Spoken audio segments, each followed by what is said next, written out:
Ja jonahan tarkoittaa myös semmoista jonoa, joka jono oli pitkä myös CMX:n keikalle vuonna 1989. Siinä keikalla jonotettiin todella paljon, mutta tämä ei liity siihen pulloon mitenkään paljon, vaan leijona.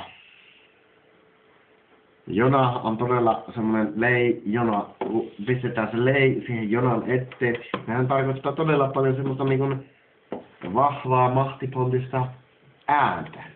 Totta kai. Kyllä. Leijonasta aina kun tulee joku leijona sanomaan sulle, eihän sulla ikinä leijona tullut sanomaan, että terve. Ei tähän mennä. Ei oo, niin. Ei oo mullekaan. Mutta Osmaa tästä. Muussa klaviatuura. Leijonasta tulee, leijona on niin mahtivontista juomaa. Täällähän lukkokyyppää. Ei lue, mutta minä voin kertoa sen takateksti ihan ilman lukematta.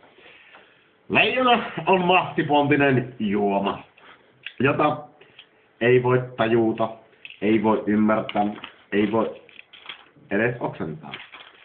Mutta silti sitä joka ikinen suomalainen, joka on hyvässä kunnossa, se ottaa aina leijonaa. Miksi? Mutta Siinä onkin se kysymys. Minkä takia? Hiljaa! Minkä takia näitä Hiljaa! koskenkorvaa tuon? Hiljaa! Koskenkorva on leijonan oheistuote. Eikö se ole toisinpäin? Ei ole! Minä olen päättänyt sen näin. Okay. Noniin. Leijona. Siinä on niin ärjyvä meininki. Siinä on aivan mieletön. Harjuva. Mä voisin vaikka tehdä kappaleen tästä leijonapullosta.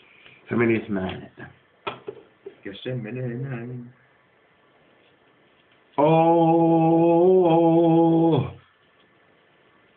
Meillä oli 66 pullo leijonaa. Mutta sitten lopulta ne oli pimppiä.